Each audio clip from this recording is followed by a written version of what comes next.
Okay guys, this is kind of part two of the bird feeder dilemma I've got going on here. So I went out and actually I ordered one from Amazon, so I got another bird feeder from Amazon, and I bought another one in Canadian Tire, and I'm going to go out in the shop and build one like I talked about with the stovepipe. So I'm going to show you the first feeder. So this is the feeder I got from Amazon, and it's kind of got a cage inside of a cage. And I first filled this up with some fairly fine seed and just come to realize that's why I did it inside of a baking dish, that the seed was just going to pour out of here. So this is really only good for really coarse seed or sunflower seeds or something like that. But my concern here is the little birds are going to land, and it's about 2 inches from the outside cage to the inside. And that's got to be a pretty long beak to get in there. I'm kind of worried they're going to get in here and get their little heads stuck in there or something like that. In terms of the squirrels, I don't know. Maybe they're going to be able to get their little paws or hands or feet or whatever they got in there. I know they're going to hang from it, and I know they're going to try their darndest to try and get in there and get that seed out. But I'm going to hang this up, and the jury's still out in whether this is actually going to work or not, and whether they can actually, the birds can get the sunflower seeds out and the squirrels can get in. So we'll see about that one. And this is the pipe I bought. This is just a 4-inch pipe. And what I'm going to do is I'm going to build the stand out of 2x4s, put two 2x4s together, make a 4x4, and then slip this pipe over top of the actual 2x4s I put together. And I don't think they can scurry up here. I mean, they're going to slip off that. And this is 30 inches, so it should be good. But we'll see once we got it built. And then I just have to see, excuse the dishwasher in the background, that I can actually sit down, perched in my chair here, sitting in the living room, and look out the window and see my feeders. I got to do some measuring and ciphering and all that, and Coco's quite excited about this. So let's head out in the shop. The other one's just being hung up out there right now, and it's kind of a long cylinders type of feeder, so we'll have a look at that when we go out. But yeah, let's go out the shop, build a feeder, and we'll see how we make out. But I do have to mention too, guys, that I'm going to have 3 feeders out there. 1, 2, 3. Yeah, 3 feeders.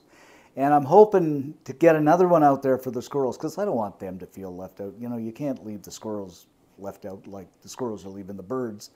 I mean, you know, things got to be fair in the animal kingdom, right? So anyway, I'm going to head out into the shop and build that feeder, and we'll see you out there. Okay, guys, I kind of figured it out here that 5 feet, well, you know, I'm 5'6", something like that. It's going to be the optimal height to see from my perching chair out into the feeder. So I'm going to cut the stands for the feeder at 5 feet. And again, it's pretty cold today, so I got the old propane heater going on out here. But note to self, I've been working on my trailer in the shop, and note to self, if you ever build a shop, build it bigger than this. I can hardly move in here with this silly trailer in here. But I should be able to get over to the saw and cut my 2x4s at 5 feet. Okay, guys, I got the upright here built for the base, so I think that's going to be fine. It's about 3 inches by 3.5, and that 4-inch pipe should just slip right along there fine.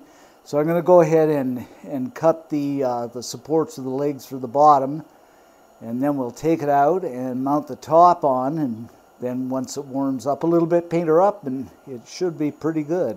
I got to get a better setup for filming, because I'd like to show you, doing all these cuts and all that fun stuff like that basically probably nobody else is interested in. Okie dokie, the 4 base pieces are cut, 1, 2, 3, 4. So I'm just going to go ahead and grab these up, and we'll put them on just like this, and fasten them up, and we should be good to go. Okay, fellow bird enthusiasts, the base is all built and screwed down, and I'm just going to set it down on the ground here and see if it stands up. You know, but before I do, I just have to mention, what did a feller or fellerette ever do before they invented impact screw guns? I just love these. And just check this out. Doesn't this look all professional-like? I think the birds are simply going to love this. Now, here's the moment of truth, guys. Is the stovepipe going to slide down over here? I know you're in much anticipation, so I'm going to put the stovepipe together and see. And you know what, guys? Just look at this. It does not fit. It's about 3/4 of an inch shy of going on there. However, stupidly enough, you know, all is not lost, because I'm just going to take those legs back on, or take those legs back off, which I should have slipped it over top of the 2x4s before I put the legs on. But such is life. Take it over to the table saw and rip about 3/4 of an inch off it, and that stovepipe will fit on there. Oh well, on the day. Okay, my friends, after a pass or two with the table saw, now I'm just going to slip the legs back on, and we should be lickety-split good to go. Okie dokie, the stovepipe is now on. The legs are back on. So, what I'm going to do now is I'm going to go ahead and I'm going to mount the bird feeder itself up to the top, and we'll put it out and see what she looks like. But I'm thinking that's looking pretty darn good. Still got to stain it up and paint it up, but I'm not going to do anything until I find out that it's actually going to work and repel these squirrels. And I think what we'll do is we'll start taking bets on whether this is really going to repel the squirrels or not. So let's get it out there and then we'll talk later. Alrighty then. Bird feeder is mounted on there, stovepipe is on, legs are on, and yes, if this actually works, I'll get a fancier feeder up there, and it'll be all a nice roof and maybe a bed and, you know, linen and stuff in there for the birds and all that. But let's take it out back, fill it up with the seed, see how it looks, and the ultimate test, will it work? Personally, guys, I think it's going to work. I don't think they're going to climb up 30 inches and get on that stovepipe, and I don't think they're going to dive from the branch down onto the feeder, but we'll see. All right, here it is out back here, guys. Not in its optimal position, and like I say, not the feeder I want, but I can see it from my perching chair in there and sit and look out the window and see the birds. Now, like I said, let's see if this is going to keep the squirrels away.